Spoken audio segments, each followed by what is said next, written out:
Aquí comienza el Club de Prensa y iniciamos con el expresidente del Ecuador, Osvaldo Hurtado. Señor presidente, gracias por estar aquí. ¿Perdón? Gracias por estar aquí. Encantado, encantado. Presidente, ha habido noticias en América Latina. Usted sigue no solamente los asuntos de su país, Ecuador, sino de otras naciones vecinas o cercanas. Y hay noticia en Venezuela, porque Enrique Capriles, ex candidato presidencial de ese país, decidió marginarse de la Mesa de Unidad Democrática, de la llamada MUD, de la oposición, porque él considera que varios gobernadores elegidos el pasado domingo no debieron haber tomado posesión ante la Asamblea Constituyente, asamblea chavista, como han dicho varias ONGs y varios observadores internacionales. ¿Usted cree que Enrique Capriles está haciendo lo correcto, que tiene toda la razón al retirarse de esa Mesa de Unidad Democrática? Los países y gobiernos de América Latina guardaron silencio frente a la dictadura de Chávez y luego a la dictadura de Maduro. Cambiaron de opinión cuando se convocó a una asamblea constituyente de manera inconstitucional e ilegítima. Y se volcaron los gobiernos latinoamericanos en favor de la democracia venezolana. Bien, yo creo que los venezolanos, más que los latinoamericanos, están obligados, ¿no?, a defender la institucionalidad representada por el Congreso de Venezuela y a combatir a ese organismo espurio, a ese organismo instrumento de la dictadura venezolana que se llama Asamblea Constituyente y que además no representa la voluntad popular. Bueno, yo no puedo menos que formular votos porque los políticos venezolanos se junten, se unan, que es la única manera de derrocar a la dictadura de Maduro. Pero en ese sentido, ¿se ha equivocado Capriles al salirse del grupo de opositores, o quienes se equivocaron fueron esos opositores, encabezados por Henry Ramos Ayub, que han reconocido en cierto modo la autoridad de la Asamblea Constituyente? Bueno, yo no encuentro explicación con el antecedente que acabo de mencionar para que los gobernadores de 4 estados, provincias de Venezuela, se juramenten ante la Asamblea Constituyente. Ellos debieron hacerlo ante la Asamblea Nacional. Perdónenme los venezolanos por opinar sobre los asuntos internos, pero esto es un asunto fundamental para la región. No se puede legitimar a un organismo que representa las órdenes, la voluntad y los dictados de la dictadura. Quiero preguntarle ahora por su país, por Ecuador. El pasado 24 de mayo tomó posesión del cargo como presidente Lenín Moreno, que había sido vicepresidente de Rafael Correa, un hombre que gobernó 10 años el Ecuador. Hace poco el señor Lenín Moreno descubrió algunas cámaras supuestamente manejadas por Correa en el despacho presidencial, por una parte. Por otra parte, la justicia ha empezado a procesar y ha detenido a Jorge Glass, vicepresidente de Lenín Moreno y hombre muy importante del correísmo, porque se supone o está acusado por haber recibido aparentemente sobornos de Odebrecht, la multinacional brasileña salpicada en una red internacional de compras de conciencias y de actitudes. José Miguel Vivanco, el director para las Américas de Human Rights Watch, dijo en este programa que la elección de Lenín Moreno ha sido una muy buena noticia para la democracia latinoamericana y ecuatoriana. ¿Usted está de acuerdo con esa afirmación? Yo esperaba que Moreno continúe la dictadura de Correa, pero ha dado algunos pasos en sentido contrario. Hoy se respira en mi país un aire de libertad y de democracia, y eso se debe al gobierno en ejercicio. Lo que le toca hoy es desmontar ese sistema autoritario, patrimonial y corrupto instalado por el presidente Correa, y en ese sentido no ha dado todavía los pasos que conviene. Apenas ha derogado un decreto persecutorio de la sociedad civil, o lo ha modificado al menos profundamente. Pero todos los órganos de control del Estado son órganos dependientes de la voluntad del expresidente de la República. Y el sistema político que existe en el Ecuador no es un sistema democrático. Es un sistema fascista, un sistema dictatorial, un sistema patrimonialista. ¿Por qué es un sistema fascista y patrimonialista el del Ecuador? Porque es un sistema de partido único, el Partido de Alianza País. Porque todos los poderes del Estado están subordinados a la autoridad del presidente de la República. Porque no existe una justicia independiente y no hay libertad de expresión, ni libertad de organización y de protesta. El Ecuador ha vivido 10 años de dictadura. Y es bueno que el presidente Moreno haya llegado a la conclusión de que esto debe terminar. ¿Usted cree que Jorge Glass debería ser condenado? Bueno, las evidencias de que intervino en los actos de corrupción cometidos por una docena de ministros de Estado, no por uno, no por dos, pues son abundantes. Y la pregunta que se hacen los ecuatorianos es, ¿cómo es que una docena de ministros robaron? Encabezados por el vicepresidente Glass. Y eso no conocía Correa, un hombre que vigilaba diariamente a sus ministros y los controlaba y los ordenaba. Y yo he dicho en el Ecuador, y lo repito hoy, Correa debe ser investigado. El Ecuador tiene que saber si este tío del vicepresidente, ¿no?, que recibió las coimas, es el tesorero del expresidente Correa y no solamente el tesorero de Glass y de Alianza País. ¿Usted cree que es capaz la justicia ecuatoriana de procesar a Rafael Correa? Yo pensaba que no, porque el fiscal general del Estado fue designado por Correa y escogió a un colaborador estrecho suyo que decía ser su asesor. En realidad, pues, era una persona que estaba al servicio del entonces presidente de la República, pero para sorpresa de todos ha enjuiciado al vicepresidente Glass. Pues yo estoy esperando que inicie una investigación penal al presidente Correa. Le quiero hacer dos preguntas más. La primera sobre la libertad de prensa en su país. El presidente Rafael Correa impulsó una ley de información, en donde creó organismos como una superintendencia controlada por el gobierno, para, en cierto modo, poder aconductar, eso entre comillas, a los periodistas. Tuvo problemas incluso con el diario El Universo de Ecuador y les impuso una multa a altos directivos y a un columnista del Universo, la justicia ecuatoriana, antes de la entrada en vigor de esta ley. Hubo críticas en todas partes del mundo con respecto a esta ley impulsada por Rafael Correa. Se dijo que era una especie de ley mordaza hecha de una manera muy sofisticada. ¿Usted cree que Jorge, el presidente Lenín Moreno es capaz de desmontar esa ley, de echarla para atrás? No lo ha hecho hasta ahora, pero debería hacerlo. Pero ha enviado una positiva señal, ¿no? La superintendencia, aquella que usted cita, ha dejado de operar. Ya no existe persecuciones a los periodistas. Y el Ecuador vive libertad de expresión 10 años después. Yo opino con absoluta libertad, que también lo hice en el régimen anterior, pero fui de los pocos que no recibió represalias del gobierno de Correa. Bueno, quiero ser optimista y pensar que pronto el gobierno presentará un proyecto derogando esa ley o reformándola profundamente para que exista este elemento esencial de la democracia, ¿no?, la libertad de expresión. Si en el Ecuador hubiera existido ella, no se habrían producido al menos la totalidad de los actos de corrupción del vicepresidente Glass y del presidente Correa. Finalmente, cambiando de asunto, en este foro que estamos aquí en Miami, organizado por el Miami-Dade College, titulado Hacia la reinvención de los partidos políticos y apoyado, entre otras casas, por NTN 24, quería preguntarle por Donald Trump, el presidente de Estados Unidos.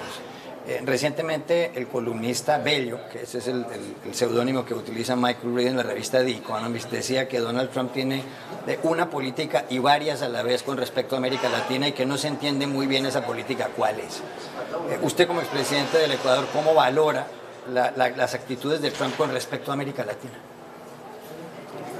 Frente al silencio de los gobiernos de América Latina frente a la dictadura de Venezuela, siempre me llamó positivamente la atención la conducta de legisladores de los Estados Unidos, del Departamento de Estado y de la Casa Blanca en la administración del presidente Obama. Y sigo advirtiendo que hay declaraciones y posiciones parecidas en el caso de la actual administración de los Estados Unidos. Bueno, yo puedo ser muy crítico o puedo tener una opinión no precisamente positiva del presidente de los Estados Unidos, pero no puedo dejar de reconocer que ha mantenido esta línea de defensa de la democracia en el hemisferio. y particularmente en la trágica Venezuela, ¿no?, que tanto nos duele a los latinoamericanos. Y con respecto a los hispanos en Estados Unidos, ¿le gustan las políticas de Trump? Bueno, ahí estoy en desacuerdo.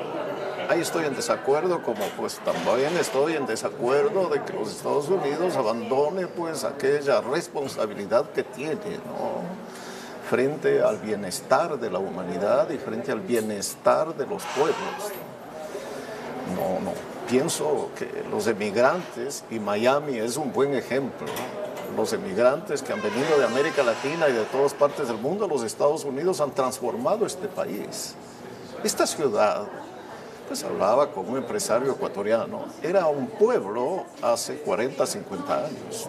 Hoy es una metrópole, pero no solo en sus edificios, ¿no? Pues hay cultura, ¿no? Hay vida económica, hay vida social, hay vida deportiva. Los emigrantes y las inmigraciones siempre son buenas, siempre son buenas. Yo creo que es buena la inmigración venezolana al Ecuador hoy. Fue la colombiana buena, que llegó antes que la venezolana. También ha sido buena la cubana, que ha llegado al Ecuador, para no hablar de la inmigración europea. Presidente, gracias por haber estado con nosotros. Gracias. Ya regresamos a Club de Prensa. Volvemos a Club de Prensa en NTN 24 desde Miami y les doy la bienvenida a nuestros invitados. En primer lugar está Claudia Plazas de BBC Monitoring. Bienvenida, Claudia, como ya les dije. Un gusto estar otra vez acá.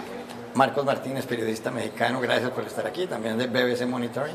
Un gusto. ¿Cuántos años lleva usted en Miami? ¿Cuánto tiempo? Pues relativamente poco, pero he ido y venido el año pasado, este año, meses, entonces aquí estamos para servirte. Bueno. El primer asunto para tratar con ustedes tiene que ver con la pelea que ha tenido el presidente de Estados Unidos, Donald Trump, con algunos senadores republicanos de su propio partido. John McCain, que fue candidato presidencial, ha criticado muchísimo a Trump. Lo hizo Bob Corker, el presidente del Comité de Relaciones Internacionales o Relaciones Exteriores del Senado, que ha dicho que Trump es un grandísimo mentiroso. El señor Trump ha criticado mucho a Corker también, e incluso dicen que no lo nombró secretario de Estado porque es bajito de estatura el señor Corker. Pero ayer el asunto se agravó porque Jeff Flakes, un senador republicano por el estado de Arizona, dijo en el Capitolio en Washington en una sesión que no piensa buscar la reelección el año entrante, porque él no piensa ser cómplice de las políticas de Trump. Dijo que el señor Trump está debilitando los principios de la democracia y la libertad en Estados Unidos. Y en un momento dado incluso dijo el señor Flakes, es que yo tengo hijos y tengo nietos a quienes rendirles cuentas y yo no estoy dispuesto a continuar con esto. ¿Qué tanto daño le puede hacer a Trump lo que está ocurriendo? Porque son ya varios, digo yo, los senadores del Partido Republicano que le están formulando reparos muy serios. A pesar de que esto se ha manejado como un ataque personal de Trump contra estos senadores, yo creo que esto le está haciendo muchísimo daño al Partido Republicano. Ellos en este momento necesitan estar integrados para poder pasar las reformas que necesitan pasar, la reforma al sistema de salud, la reforma fiscal, y estos ataques en nada le ayudan a la administración del presidente Trump a pasar todo lo que necesita pasar y que no ha podido, precisamente porque han salido los republicanos a decir como, no, qué pena, no estamos de acuerdo con esto. También deja muy mal parado a Trump. Yo creo que aunque él dice que Flake no va a lanzarse a la campaña de nuevo porque no tiene posibilidades de ganar, en realidad lo está dejando como un mal modelo dentro del Partido Republicano. No lo están viendo como un líder, sino lo están viendo como un antagonista. Entonces, tanto así que no se están sintiendo lo suficientemente identificados con el presidente como para pelear una silla en el Congreso. Yo creo que el presidente Trump, aunque lo está manejando como una victoria personal, debería más bien pensar en grande y ver que esto lo que está es dañando la integración del Partido Republicano y quizás lo está dejando en desventaja contra el Partido Demócrata, que está un poco más unido y donde no se han dado estas peleas personales. ¿Está de acuerdo con ese punto de vista, Marcos? Mire, yo creo que está en lo correcto, Claudia, solo que hay que analizar el cisma del Partido Republicano como algo que ya había estado configurándose desde hace varios años, pero que tuvo como punto de culminación la elección de Donald Trump. Y por ende, todos los personajes que estuvieron detrás de Donald Trump y maquinando su campaña, su elección, ahora están también maquinando tras bambalinas. Un ejemplo de ello es Steve Bannon, el gran artífice que sale en los medios de comunicación como quien estaba ejerciendo presión para desbancar a Jeff Flake y a Bob Corker es Steve Bannon. Es él el que ha estado impulsando a sus opositores en Arizona y en Tennessee para desbancarlos y sacarlos de la jugada. Es decir, sí hay un cisma, pero es un cisma que es autoinfligido, es algo que se ha estado configurando desde hace varios meses, años, y definitivamente hay quienes dicen que esto le afectará a la agenda política de Donald Trump. Yo creo que al final del día le va a beneficiar, porque dos acérrimos enemigos, o por lo menos nuevos enemigos, salieron, lo criticaron, pero van a ser suplantados por dos leales seguidores de las políticas de supremacía blanca, como se le ha identificado a Steve Bannon, en el Senado. Flake y Corker tienen 14 meses en el Senado. Después vendrán leales seguidores de la agenda de Trump y de Bannon. Entonces, bueno, yo diría que porque se reemplacen dos personas en el Partido Republicano no necesariamente se va a haber beneficiado Trump. En realidad va a seguir ese malestar interno en el Partido Republicano. Entonces no es solamente cosa de una persona, dos personas, es cosa de un malestar general en todo el partido, donde no se están sintiendo identificados con Trump, donde no están cooperando con sus políticas, tienen una mayoría en el Congreso, pero de nada les está sirviendo al presidente porque no ha podido llevar a cabo todas esas reformas que supuestamente dijo en campaña que iba a pasar en los primeros meses de su presidencia. Marcos, quería preguntarle por su país y cambiarle de tema, y tiene que ver con las compañías ensambladoras de automóviles que hay en México. Y tiene que ver también con el NAFTA, el Tratado de Libre Comercio de América del Norte, que entró en vigor en los años 90 y que Donald Trump quiere modificar en el sentido de que quiere o retirarse del NAFTA o cambiar los términos que constan en el acuerdo. En las últimas horas, ¿qué ha ocurrido? Por un lado, la Toyota, que tiene en México inversiones muy serias, ha reducido el 30% de esas inversiones precisamente. Estaba produciendo 200.000 automóviles al año y ahora quiere rebajar esa producción a 100.000. Pero por otro lado, las propias ensambladoras de automóviles, la Toyota, la General Motors, la Volkswagen, la Ford, la Hyundai, han formado un grupo de presión que se llama Driving American Jobs para decirle al señor Donald Trump que les gusta el Tratado de Libre Comercio. ¿Aquí qué irá a pasar entonces? Bueno, mira, en ese aspecto del sector automotriz era de esperarse que iba a haber presión, que iba a haber labores de lobbying en el Senado americano, en el Congreso americano, para tratar de disuadir a Donald Trump y a su administración de no hacer explotar el TLC-AN o el Telecán, como le llaman en México.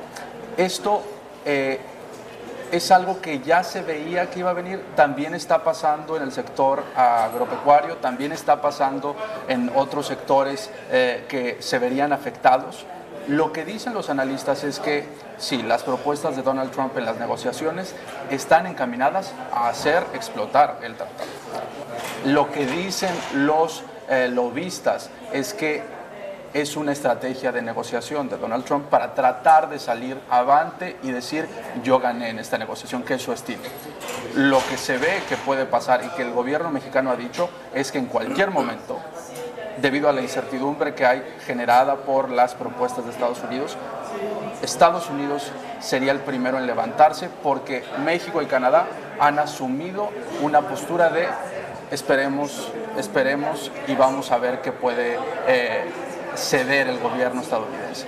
Hasta ahora los análisis son un tanto desastrosos para México en específico, que dicen si las armadoras automotrices se van, si Donald Trump sigue en el curso de hacer la cancelación del NAFTA, Paul Krugman, el Premio Nobel de Economía, lo dijo, el PIB de México se reduciría en 2%, que es el único porcentaje que ha tenido México de crecimiento económico en las últimas 15 años.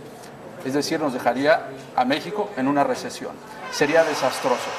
Pero hay que ver, el escenario ahorita es de incertidumbre. Todos los analistas que yo he leído, que he consultado, dicen no sabemos, porque ese es el carácter de la administración de Trump. Hacer una negociación en medio de una incertidumbre total.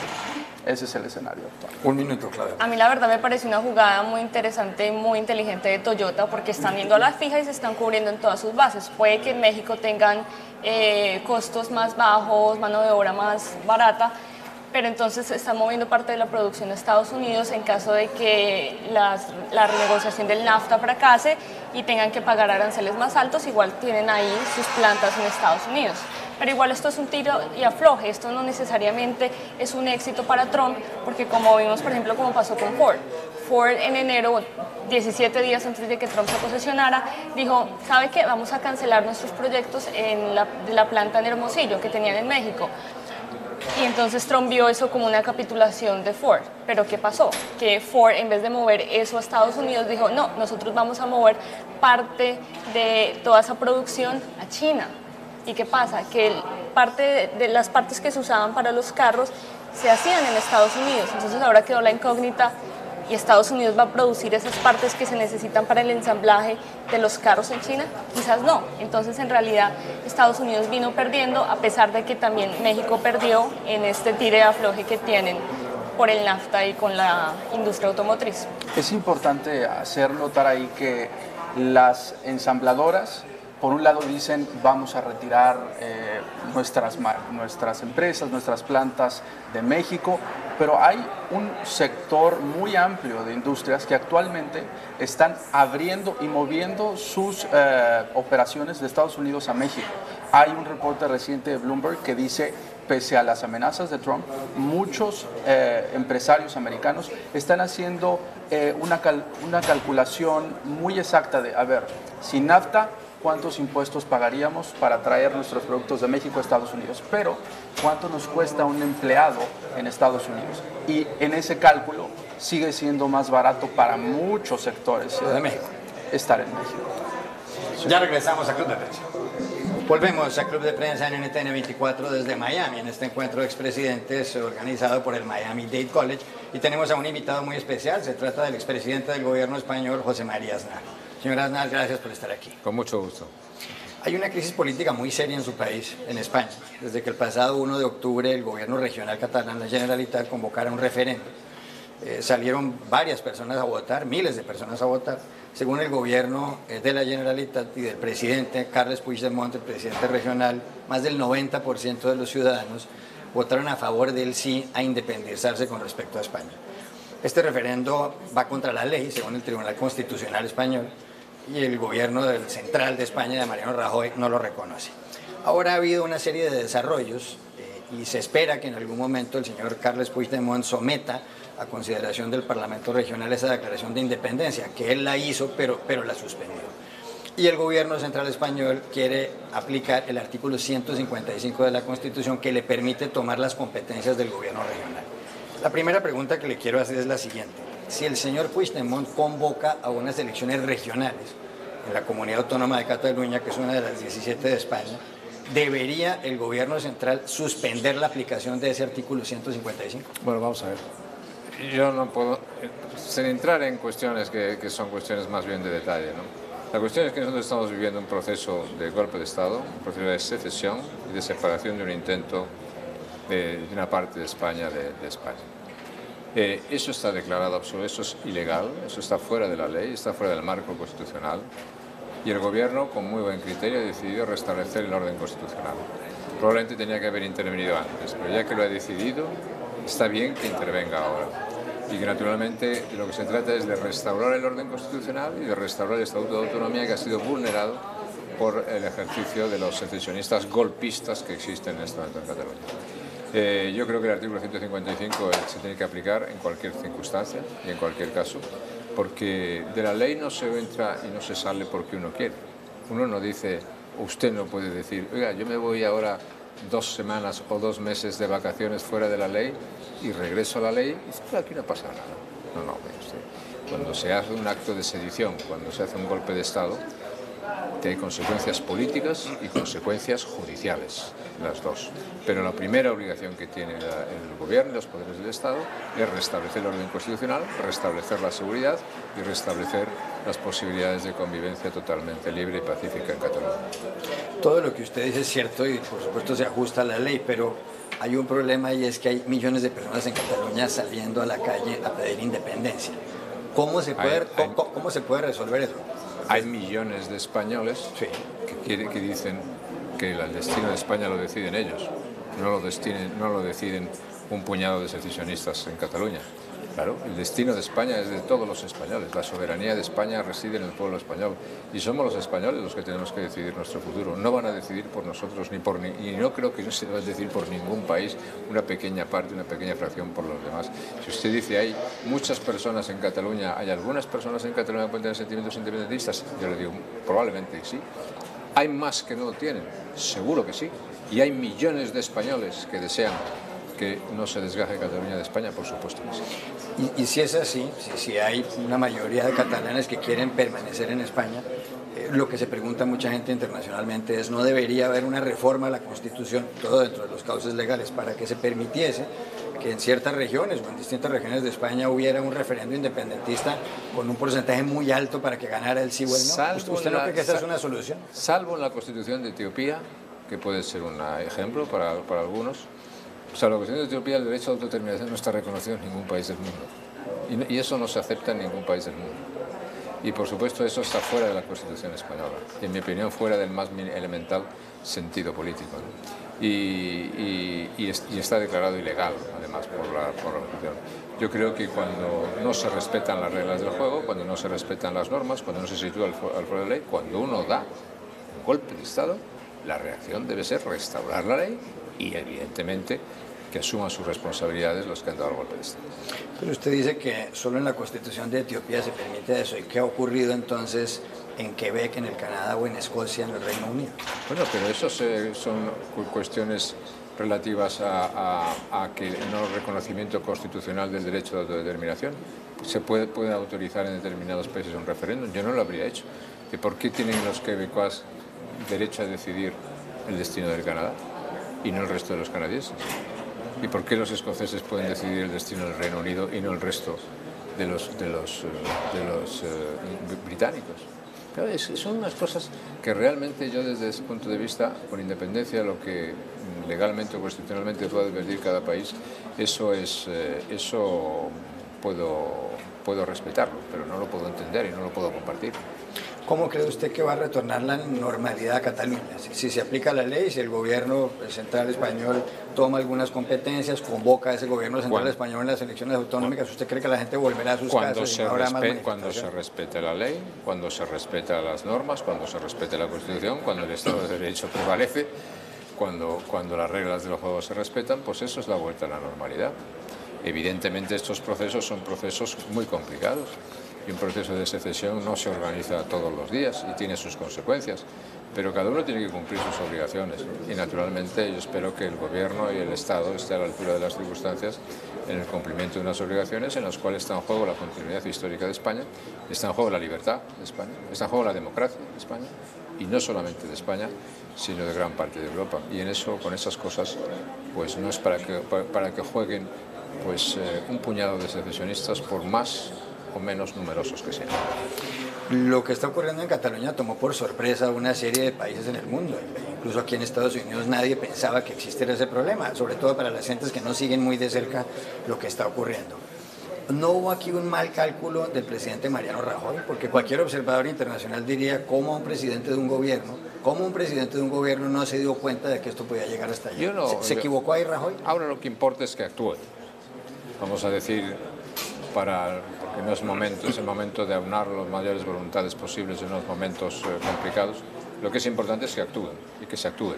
Y que se actúe sin que evidentemente haya más dilaciones, haya más retrasos, haya más retardos y haya más preocupación en la inmensa mayoría de los españoles.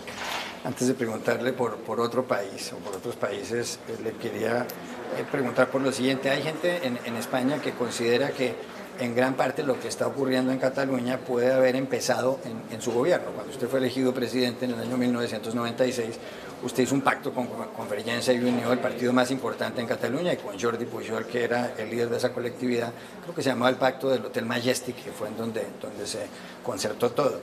Pero leía yo esta mañana en Google y dicen, por ejemplo, que usted les dio más competencias en materia lingüística a los catalanes, que usted les hizo unas transferencias importantes de dinero como consecuencia de este pacto, que les hizo transferencias en materia de tráfico para que pudieran manejar las carreteras en Cataluña, incluso algunas cesiones en lo que tiene que ver con los impuestos de renta. Y hay quienes creen que parte de lo que está pasando se explica por ese pacto del Majestic. ¿Es eso cierto? Pues, mira, tres cosas. La historia de la transición española, la historia de un gran proceso de integración de la pluralidad de España bajo la lealtad a la nación española. Es decir, la nación española acepta una que es plural, pero a cambio exige el reconocimiento de la pluralidad que se sea leal a la nación española. Ese pacto lo han roto los nacionalistas.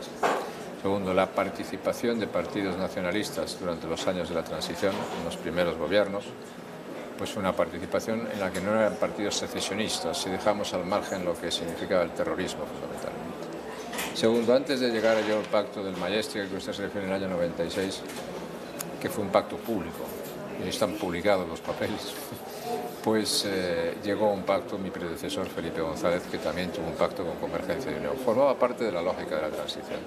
Lo que yo hice simplemente fue desarrollar el Estatuto de Autonomía de Cataluña, que era un estatuto aceptado por todos, también aceptado por mi partido, y la consecuencia de todo aquello fue que 4 años después ganamos las elecciones o ganamos las elecciones por mayoría absoluta. Por lo tanto, quiero decir que la gente no debía entender en ese momento que España estaba en algún peligro, sino más bien lo contrario. Es más, le voy a decir una cosa. Dígame. Los grados más bajos de nacionalismo que ha habido nunca en España fueron precisamente en esos años. En su gobierno. En esos años.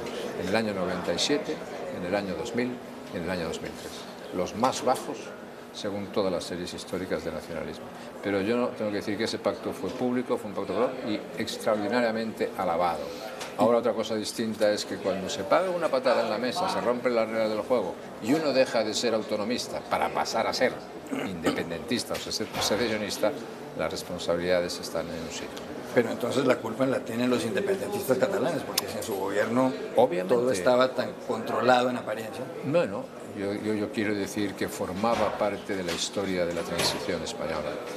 Cuando ese pacto de la transición española se rompe, la responsabilidad de romperlo forma parte de los secesionistas y separatistas, convertidos también ahora en golpistas. Y por lo tanto, si se quiere abrir un proceso de reflexión constitucional sobre eso, que se abra. Pero en mi opinión, eso significa que los marcadores se ponen a cero.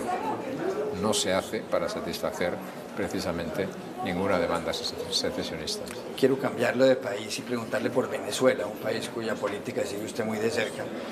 En las últimas horas, 4 gobernadores de la oposición que ganaron justamente los comicios del domingo pasado tomaron posesión ante la Asamblea Constituyente convocada por Nicolás Maduro y que, según los analistas internacionales, pues es consecuencia de un golpe de Estado porque ha dejado por fuera a la Asamblea Nacional, al Parlamento democráticamente elegido.